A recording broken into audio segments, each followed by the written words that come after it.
to be bothered. They just want to know when an offer comes in. So they like get them. my favorite. But they still get communications from me. It's just emails, and actually my assistant does them. So it's knowing your client. So we're going to put what value do each of the following communications tips provide to the customer. Communication tip 1: follow-up preference. Always ask and learn about your customer's preferred communication method and timing. Is it phone, email, text, once, twice a week? Let me highly suggest to you guys, if a client says they want to call every day, don't take the listing. Yeah. It's not going to happen. Unless they're underpriced and you know it's going to sell within 2 days. You do not want to be having that call. I have clients who just are bored and want to call me all the time. But some of them are cool and I'll take them. But I try to train my clients right off the bat how this is going to work. Fridays you're going to get an email. It lays out everything. Now if they want to call or text, I call or text. But I try to lay out, you're going to get an email every Friday. And then their preference will make a decision different. What do you think the value is to the customer knowing which way they want? Huge. Because Huge. why? Hmm? Why is it huge? It is huge, 100%. Why though? You just got What do you say? Because you're inconvenienced of them. That's what they want. Yeah, a little bit. That's definitely the right track. You're mirroring and matching their style. That's what it is. You're finding out their style and how they want it. So remember that, because if you don't follow their style, they're going to pester you, and it's their right to. You're selling $1 million property, $500,000 property for them. It's a lot of stinking money. Now we're not in Detroit selling $40,000 houses. Yeah, we're getting massive paychecks. Remember that. Match style. In person or on the phone, always seek to match their communication style. You just said it. And that's important because it calms clients and makes them very happy. And a happy client will let a property sit on market longer than they should. Remember that. Do you understand that? Happy client who's happy with you will let you fumble and do some major screw-ups because you're catering to them. And all as new agents, I highly suggest doing that because you're going to screw up. It has nothing to do with you, it's just the experience that you're going to learn moving forward. So they'll stay with you.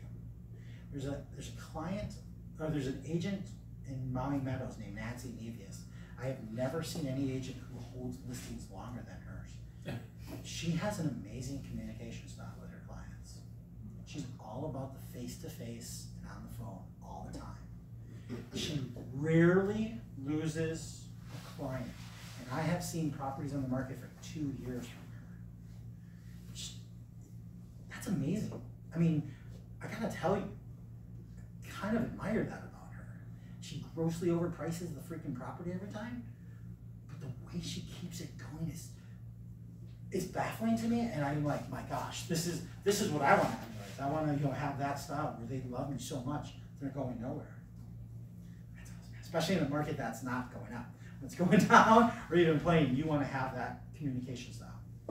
Something like that. Always update. Updates should happen even when there may be no information to share. If there's no news, consider it changes in condition, price, or both. I'm going to talk to you at the end why that's important.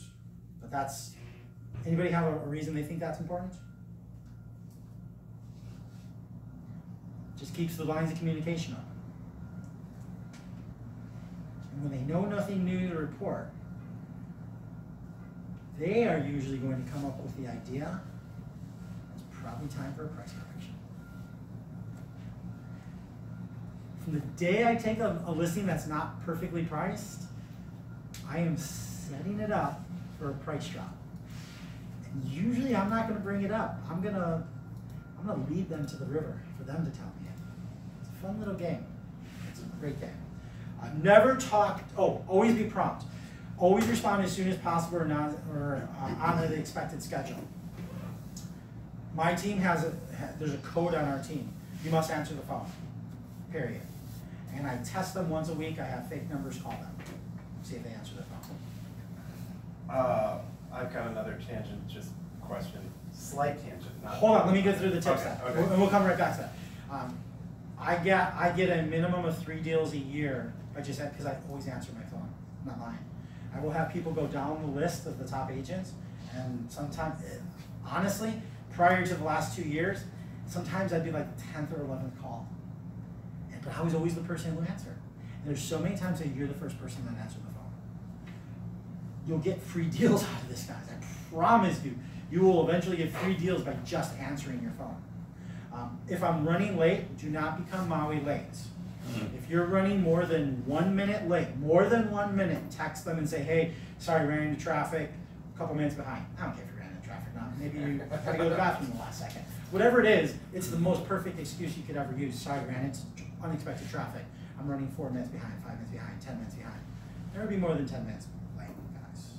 Plus, there's a really good reason. I've had to make up some good reasons because I forgot to put it in my clock. Forgot to put it in my schedule. It's horrible when that happens. It just does, though. Never talk down. Always communicate as a partner with your customer. Please never try to be just an authoritative figure to your clients. Eventually, they'll get sick and tired of you and think you're pompous. It's true. You know, just have a cool, open-door conversation. I always love to ask the question, what do you think? Is there anything else you think I should do? Be humble. It will make a big difference. Keep a log. So I'm not gonna lie, I was really bad at this till about 1.5 years ago. We're getting a lot better as a team on this. We try to watch, so on the Friday emails, I tell them all the different showings, what different open houses I have. It's real nice to give to your clients. Because if we're doing everything we can, again, it's gotta be price. If it's nothing else, it's price. It always is price, to be honest, at the end of the day. Yep. Decision maker focuses. Always include all decision makers. If you're dealing with a husband and wife, just figure out who the decision maker is. It is by no means always the wife, and it is by no means always the husband. Here is the best question you can ask for them. Who would you like to be the point of contact? Unfortunately, my schedule won't allow me to call both of you every week, so who would be the best person for me to contact? How easy is that? Really simple. And I'm telling you, these questions you ask makes you look smarter to your client. Yep. Great attitude. Always be enthusiastic and positive. How hard is that? Smile all the time. I always smile. When I get on the phone with a client, if I'm having a piss poor day, I'm pissed, I'm mad about something else, I'll walk around first, get a smile on my face. They hear a smile. They really do. So have a smile on your face when you're talking to them, and they won't scream at you usually. Most of the time, they're not going to scream at you. Okay, Jonathan, you want to go off with us? Just a question. So somebody, I'm coming up with a good example. Somebody in Makawao, it's a lead, and they've said they may want to sell, and you say, oh, I'd love to come and meet you in person. Maybe I'd love to see the house, something like that. Do you bring a listing presentation to that first meeting and have contract in hand, or is that inappropriate? That's such a good question. And maybe just not ever take it out because you get there and the vibe is this is casual and blah blah blah, but you have it, or I always have it. yeah, okay, Always. because that could be your shot in a way. Could be. So, no matter how that conversation goes, you should have a CMA. Because at some point, they're going to ask you, what do you think the value of my house is? Yep. Honestly, guys, you should know the value of the house before you go out there. Yep. It's going to differ between the view and the condition of the property. That's it, nothing else. Other than that, you can use souls. Yeah, I mean, I come up with a value pretty much before I go to see a house. And depending on how my conversation goes with the client, I always ask the client, what do you think the price is worth? I might have a surprise for you. And what if it's way high? Like your number was 1.2, and you feel pretty confident with it, and they say like, I think somewhere between 1.5 and 1.6. Okay, so, I've hold got on. Okay. I know you know the right answer is because we got the same exact training. Yep. Which is where our training's gonna go. Sean, what would you say? Oh my gosh. I honestly couldn't answer you. Say that I again? don't know where to start. Okay, it's okay not to know. I mean, Yeah. I wanna get your guys' opinions. Trish, what would you say? There's no right or wrong answer to this. If you wanna just guess something, Go ahead. I like to say live with your gut. If your gut has something right to say, no one's gonna laugh at you. Unless it's really funny. But it's not a mean laugh then. I don't know. Nothing? Andre?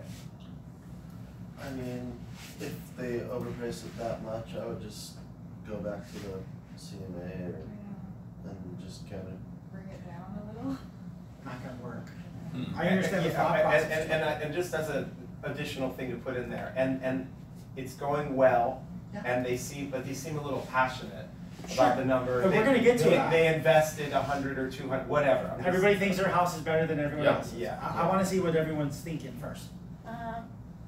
From yesterday's class, okay, we can do it, but we'll see how it goes. We'll keep it that way for a few weeks. Not entirely wrong. Okay. Not entirely wrong. I'm going a different route. Yes, Okay. You're not entirely wrong.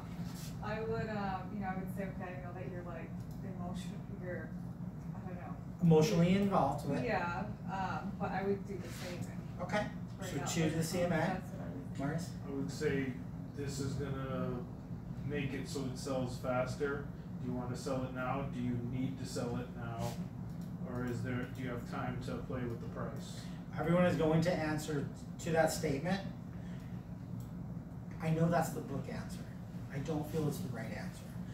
And I'm gonna tell you why. I feel that answer is going to get, that's okay, I mean, if we sell it, we sell it. Yeah. Right. Yeah. Mine is a real simple question back at them. Hey, that's really cool. Tell me where you come up with that number. Well, I bought it for $950. I invested almost $300,000 into it, and it just seems like the market's been going up. I saw a house down there and it was 1.4, and I think my house is nicer. Is that house sold, sir? I haven't checked. That house has been on the market for 72 days with no offers yet. I actually called them prior to coming up here, I really wanted to see what the competition looked like. You should have done your research on that, but, David Knox. nice. David Knox had a great answer for this. Great answer for this.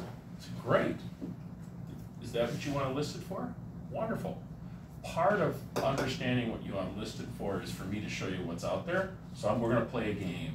We're going to play the game called The Price is Right. I'm going to take you to 4 houses, and we're going to go look at them, and I'm not going to tell you what the price is. And you have to guess what the price is. So you take them to house A, show them the house, say, okay, guess what the price is. And they go, 1.8. You say it's $9.95.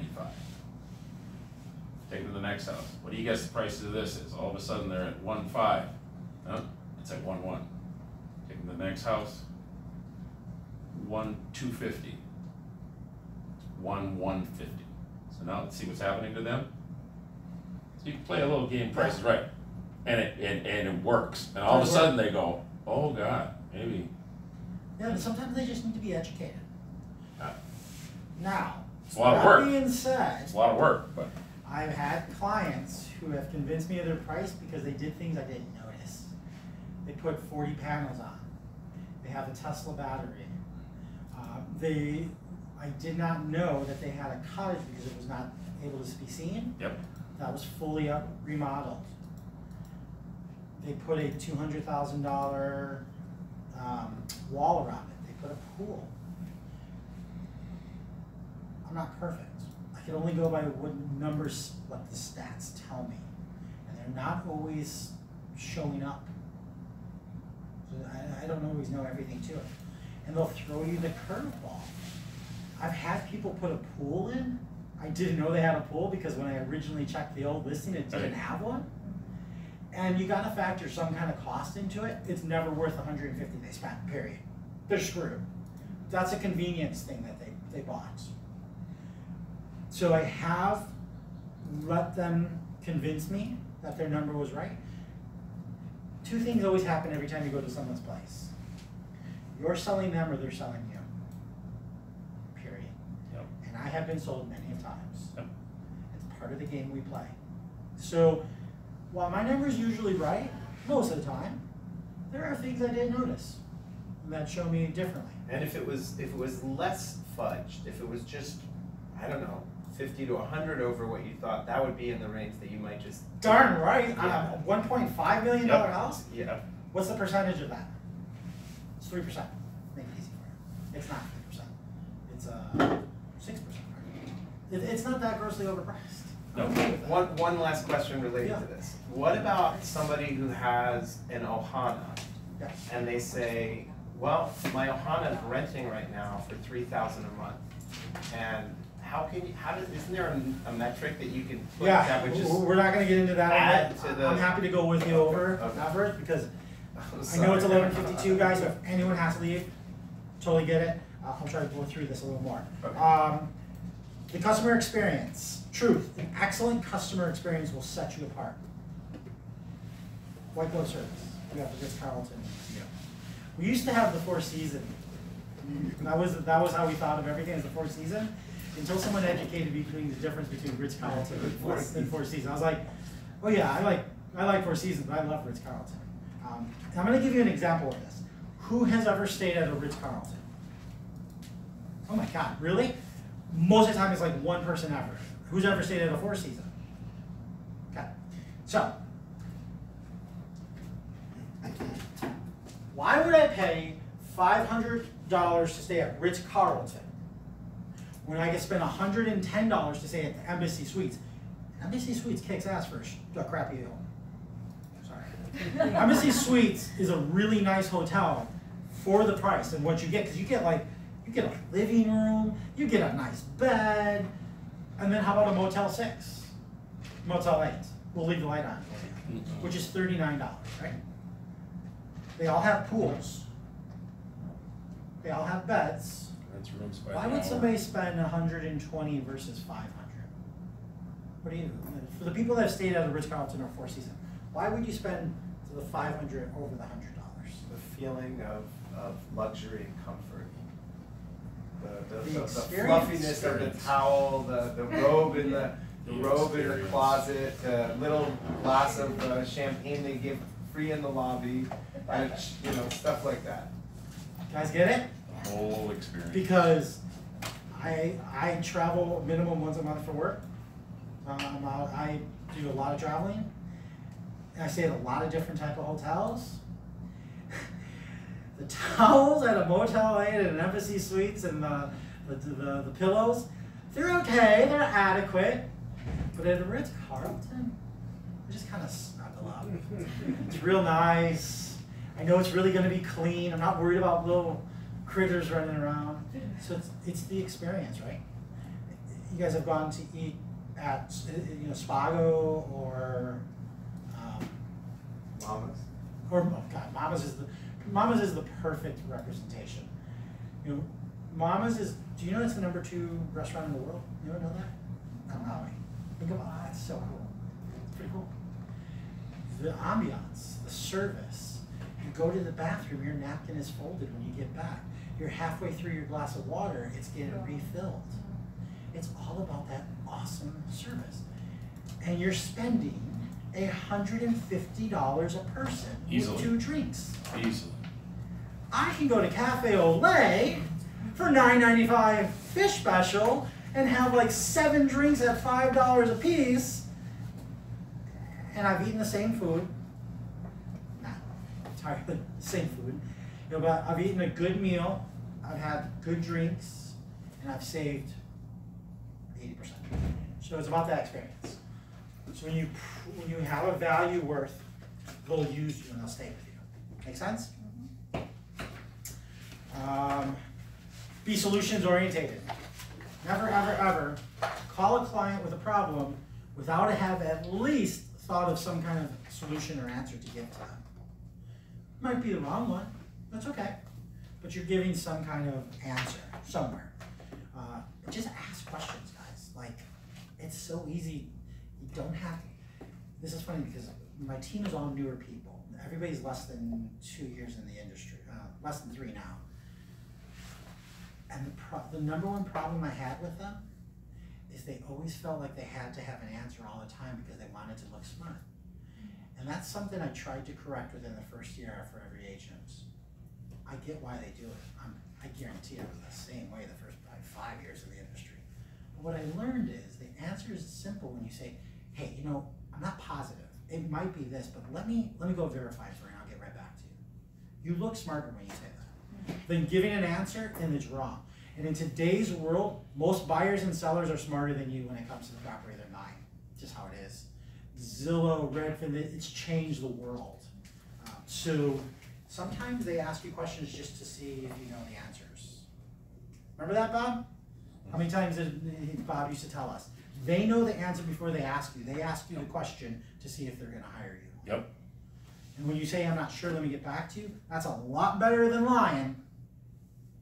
And that's one of those times you don't fake it till you make it. Fake it till you make it is good, just not on specific questions that could hurt you later. Also, your job is not to be the expert. Your job is to know where the experts are. Exactly. What's the other saying? Don't be the source. Be the source of the source. Yeah. Remember that, guy. Source of the sources. Source of the source never gets you sued. Ever. That's right. You won't get sued. Exactly. That's right. Super service. Super. Marcus, what's the acronym for super? Super is sincerity, Uh-huh. understanding, predictability, exceptionality, and responsiveness. It took me about 3 minutes to figure out what exceptionality didn't make sense. I've never heard it used like that. Yeah. It's providing the extraordinary and the uncommon. It's really going above and beyond. Let me give you a little suggestion for when you have a listing.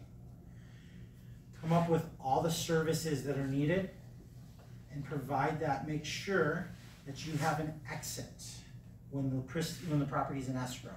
An exit means at certain times you have to have certain things kicked off. Electricity, water, garbage is one of those weird things because it's a 6 month at a time thing. Internet, cable. Make sure you have the service provider's name and number in a format. I like to we put it in Word and we send it to our clients.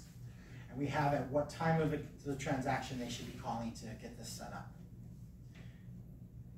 Weirdly, not a lot of agents do that, and it's a thing that our clients talk about a lot. Like, they always say to us, oh my God, I didn't think about that. How cool is that? We gave that to them. Putting it all together. Action plan. Time to block to practice your seller listing presentation tips.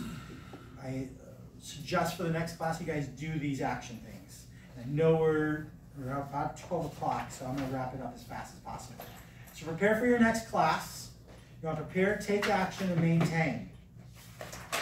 Next class, you're going to be focusing on first-time home buyers, renters, as well as the many referrals that are getting from your call mats. So come up with, I like to call it an associate list. Think about somebody who can refer business to you. There's a lot. If you know somebody who's in the activity business, they're like, no. If you know somebody who sells timeshare, they're like gold. If you know somebody who's an attorney for anything, guaranteed they're gold. What other ones do we have? There's just a lot of industries that we're lucky that people ask them about real estate. We want to be that go-to person. You want to start building relationships with them. And if anybody wants questions on how we can do that, happy to help. So you gotta go? I gotta go. I have a 12:30 appointment. Get it, girl. Okay. Thanks for coming in. Bye. Sorry for running late. No, You want me to, Hunter? I gotta get up to my other job. No worries. How do we No worries. shut this? all you do Thank is you. hit stop. No problem, guys. The red little See button. you again. Good to see you, Hunter. Okay. Appreciate it. Yeah, yeah. Pleasure to meet I'll you. see you guys. Yeah, anytime. Feel free. Is everyone gotta go? Everyone's gotta go? I'll quit it. I'll stop. No? Okay. No worries. Let's go over recall and remember on page 30 real quick. Thank you. You're very welcome. Pleasure to meet you. Hope we run into each other a lot more. You guys, I apologize if I'm, like I said, running over. It's my first time teaching Ignite, No so worries, that was awesome. I'm learning as we go. I Okay, picked the right guys. class to come to. What's that? I picked the right one to come to. Okay, recall and remember, page 30. Cherish, Yeah. what are the 3 phases of your listing relationship with a seller? 3 phases. Can I go back? Yeah, well, of course you can. This is for you guys, so you write in this and everything. You know, make sure this is something you guys are going to review down the road. Stage the property, market the listing, and communicate with seller. Ba-da-ba-ba-ba-ba-bum! Bingo. Excellent. Stage the property, market the listing, communicate with the seller. Super easy. Wow, is there an actual answer that told it in a... Page 12. Nice. Very good, very good. Roberto, Yeah, why is staging important? put your best foot forward. Taking the extra step to stage a home can make a difference in how a buyer values it and the price a seller might get for it. Yep. It's twofold. The objective is to get the most money in the shortest period of time with the least amount of hassle. That's why it's Exactly. important. Marcus, why is pricing number 1 on the 14 marketing plan? That is a very good question. I don't have an answer. handy, Okay, let's go so back to it. I'm looking. So we're on page 16, right? There's really not an answer in there, but it's more of a, Yeah. will you tell me, what do you think? Why would pricing it be the best? Number 1 reason in the 14 marketing plan. First thing that comes to my mind is you said it's always the price. Mhm. That is the problem. Yep. If the house is not priced correctly, or it's done incorrectly, doesn't matter how well it's staged or marketed. Doesn't matter. Does not matter, because it probably will not sell. The example is perfect, like Jonathan brought out earlier. If it's worth 1.2 and they want 1.5, guess what happens? Sits on the market. Yeah. There's a real easy way to combat this. Like I said, I will take an overpriced listing if there is a massive benefit for me. Massive benefits include if it's a vacation rental condo and they don't rent it out, and me or my team can sit open house during high season, I don't care what price you have on it, because that's a fishing hole for me. Ding, ding, ding, ding, ding, ding. Exactly. You know, I've had people tease me, other agents, but I will only take a listing that makes sense for me. If it's in my farm area, I will 99% of the time take an overpriced listing if it's in my farm area. Because it's just one more way for me to know to get a postcard, a door knock, an open house out. My name. Remember, it's about getting your guys' name out there. Do you promote 808 team a lot more now, or is it still? Only 818. So it's not Todd Hudson. When you say my name, it's 808 team. Yeah, I mean, You're referring to. so for the first couple of years of the 808 team, I put everything as Todd Hudson, the 808 team. So I was literally putting it out there who owns the 808 team. I would say the majority of agents who have been in the industry for 18 months or longer know that it's my team. The newer agents don't know yet, and that's okay. I mean, at the end of the day, like I said, I'll probably be out of this industry within the next 5 to 6 years, so it will be passed on and it'll just be a residual income for me, so I don't really care. I'm not really conceited that much, only kind of. So it's not about my name, it's really about the 808 team. And I will tell you, people remember the 808 team. Even crazier. For some reason, people, when they hear the 808 team, they automatically know the name, even though they don't. Everybody knows it's the 808. and they just think they know it. And I was the only person to call dibs on this. How that ever occurred is baffling. Nobody ever took advantage of it. But I was really lucky. Just the stars aligned, and I took it, and people automatically think it's bigger than it is, maybe. But we do a lot of community events. We do a lot of sponsorship. We do a lot of marketing. So I try to get the name out. The name is more important to me than my personal name now, if that makes sense. Okay. Jonathan, what are the 5 elements of super service? Let's see if I can do this. I only, is it sincerity? Then you, let me think of, I know this is the Ritz-Carlton. I mean, so, but, and I know the one was, the E is like some strange word, but it really meant like extraordinary. Exceptionality. Like exceptionality. You would be, is that like? You can pull it, you can look. All right, let me see, it was like understanding, I like that. Yep. Understanding is correct. Okay, well, let me just keep going, and then, is it professionalism? Predictability. Predictability, and then what was it? Exceptionality. Exceptionality, that one I haven't heard either, and I think R would be reliability? Responsiveness. Responsiveness, okay. If you live by these 5 words, you'll be an awesome agent. Sincerity, understanding, Predictability, exceptionality, Yep. and responsiveness. Yep. How many new contacts are in your database, guys? By the end of Ignite, how many are supposed to be in there? 120? 200 supposed to be in there. How many contacts should you have as of today? 100. 100. So try to keep up with that. Really important that you keep feeding that database. She's a hungry monster. The more you feed her, the more she's going to give back to you. Feed that beast. Just keep feeding her, feeding her. There's no wrong person to add into that database. You know what they can do? They can push this little button that says unsubscribe. Unsubscribe. Of course that can happen. No one's ever going to call you and be like, why are you sending me this crap? It's nice to make sure they know that you're a realtor. If any of you have me on Facebook, you will notice that I never talk about real estate on my Facebook. Is that smart? No. But I'm also a little more shyer than maybe people would think, because I can have a boisterous sound, but I do know that people have not used me in real estate because they forgot I was a realtor. Yeah. Horrible thing. I have luckily been very lucky that I get tagged in real estate stuff a minimum of twice a week from places all over the country. People see that, and that helps remember them, that I'm a realtor. And I also have a business email, Facebook page that I've included most of my friends on. So that has been my way to get out that I'm a realtor. Don't be like Todd. Please post stuff on your personal social media about being a realtor. I'm also not the best social media person, to be honest.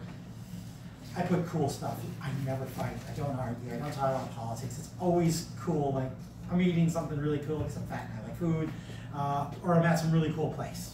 That's my majority of Facebook for my posting. With 130 deals last year, I think you're doing something right. Without social media. It should be better. It should be better. It really should. And I am by no means perfect, and sometimes I try to buck a system that I shouldn't. And the best thing I ever did was come to Keller Williams because it got me in line with what I should be doing. And I am proof. How long have you been at Gateway? Less than 3 years. No. So you were doing real estate for a while before that? I've been doing real estate for 11 years. I have never been nearly as successful as I've been the last 3 years. Not even close. Not even close. So just take what this book teaches. And the number one regret I have is that there wasn't a real Keller Williams here when I first started in this industry. Yeah. Because my God, if I would have had You know, it's funny, a lot of people ask, well, how have you done what you've done? All I did, not smart, I read the MERA book 5 times, didn't understand it the first 2 times I read it, understood it a little bit better on the 3rd time, went to some classes the 4th and 5th time, and I duplicated it. It was that easy. It really was that easy. I haven't done it. If you look at how I built my team, it's exactly like how the MERA book. Do you know what book I'm talking about, you two? Well, you never listed it. Well, I know you know. I've been here forever. I've been here as long as I have. So, yeah, follow. I mean, there's a lot of great stuff in that. Like I said, I was doing 10 to 15 million a year, and I was super happy about doing that. You know, I want to break 100 million this year, so I'll do it. I'm going to break 100 million this year. So it's all just by learning through that book and following it. For you guys that aren't on teams, think about it. It's not a bad situation to think about. There's 4 teams in KW that I'm aware of. There's about 3 others on the island, so think about that. It's the easy button, so to speak, to get you moving faster and forward. If you are a person who has zero desire to be on team and you want to do it yourself, go to the education, go to the classes. You don't need anyone. Seriously, we teach you everything. Super easy. Okay? Hope you guys enjoyed it. Sorry I went over. Like I said, my first time teaching it. You guys have any questions? Can I meet with you for like 5 minutes after class? Absolutely. Anyone can call me anytime they want. Like I said, I was given so much free knowledge by people that I meet with people almost once a week, even people not in our company. So I have no problem with that. We'll go to my office. Does that sound good? Yeah. Who do I talk to about getting on a team? Do you have a coach? Yeah. I would start there. Okay. Your coach will probably tell the determination, you know, which team you would work for you. I think like when we talked the other day, I said as long as you want to move at 150 miles per hour, we can talk more. You didn't talk to me, so I figured you want to only move at 110 miles per hour. Well, like yeah, I have so much going on right now that it would Totally. be impossible for me to hit the accelerator. There's nothing wrong with that. But in a few months, you know, I think I definitely could. Yeah, there's nothing wrong with it. And I make it perfectly clear my team is not easy to work on because we run that fast at all times. I'm pretty sure everybody on my team has ADD. So to be able to handle me, are we off? No. Turn that off.